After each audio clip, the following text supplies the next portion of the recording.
নমস্কার। আজ মহানবমী। দেবীপক্ষের এই বিশেষ দিনটিতে ভোর ৩টেতে লাইন দিয়ে সকাল ৫:৩০ নাগাদ মন্দিরের গর্ভগৃহে ঢুকে বাবা কেদারনাথের স্পর্শদর্শন ও পুজো সেরে বেরিয়েছি অনেকক্ষণ আগেই। ছেলেবেলার একটা ইচ্ছে বা বলা ভালো একটা বৃত্ত যেন আজ সম্পূর্ণ হলো।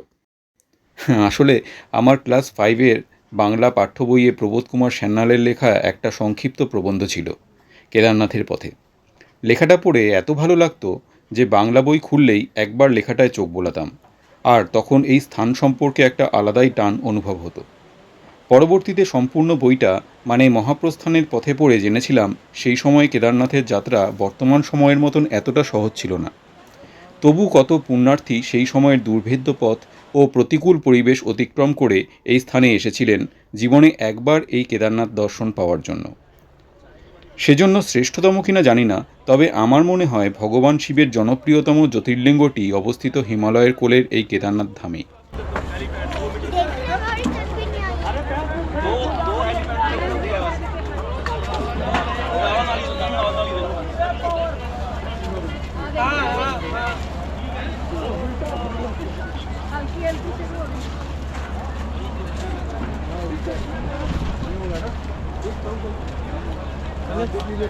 সকাল থেকে বেশ রৌদ্রোজ্জ্বল দিনই ছিল, কিন্তু অদ্ভুতভাবে হোমস্টের আন্টিজি সকালেই আকাশ দেখে বলে দিলেন আজ বরফবারি হোগা।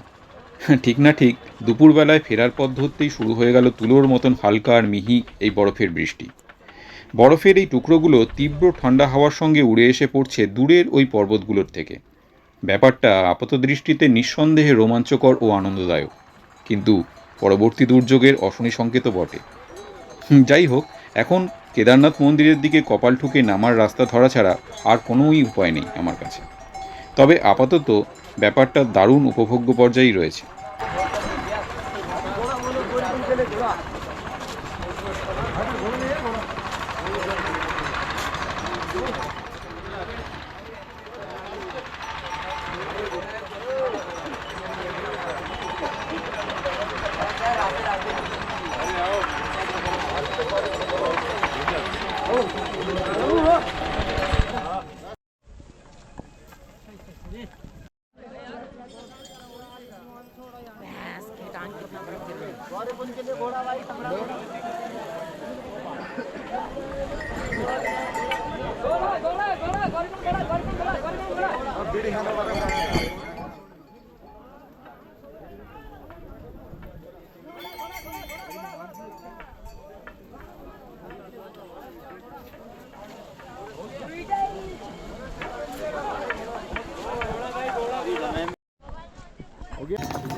এখন আছি সীতাপুর বাস টার্মিনাসে। কিছুক্ষণের মধ্যেই বাসে রওনা দেব পরবর্তী গন্তব্যের দিকে। স্বাভাবিকভাবেই প্রশ্ন ওঠে বাকি রাস্তা কিভাবে এলাম। হ্যাঁ, অকস্মাৎ এই ছন্দপতনের কারণটাই এবার বলবো।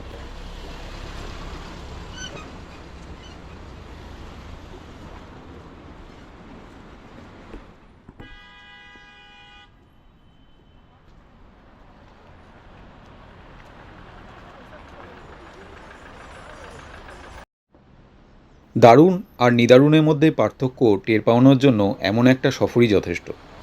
গতকাল সেই বরফ বৃষ্টি মাথায় নিয়েই নামছিলাম। বরফ বৃষ্টি আমি দার্জিলিংয়েও একবার পেয়েছিলাম, কিন্তু এই বরফ বৃষ্টি আর সেই বরফ বৃষ্টি সম্পূর্ণ আলাদা, যেন তুলো এসে গায়ের মধ্যে লাগছে।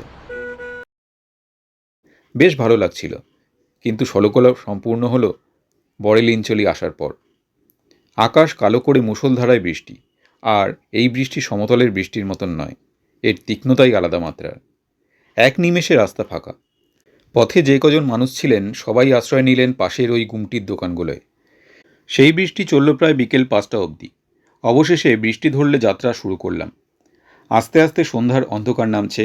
এদিকে বৃষ্টির জল আর ঘোড়ার পটি মিশে রাস্তা সম্পূর্ণ পিচ্ছিল।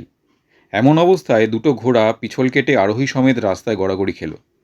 বুঝলাম অতি সন্তর্পণে না চললে এই রাস্তা রাতের অন্ধকারে মূর্তিমান বিভীষিকা।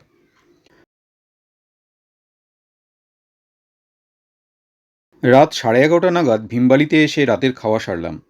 গরম গরম রুটি, রাজমার ডাল, সবজি, টমেটোর একটা নতুন ধরনের আচার, খাবারের স্বাদ আর দোকানের বৃদ্ধা মহিলার আতিথেয়তা, দুই অনবদ্য। তারপর আবার যাত্রা শুরু।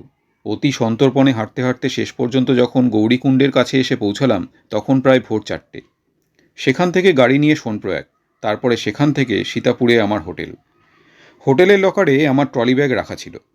হোটেলে ঢুকে ফ্রেশ হয়ে লকার থেকে ব্যাগপত্র গুছিয়ে নিয়ে আবার বেরিয়ে পড়লাম।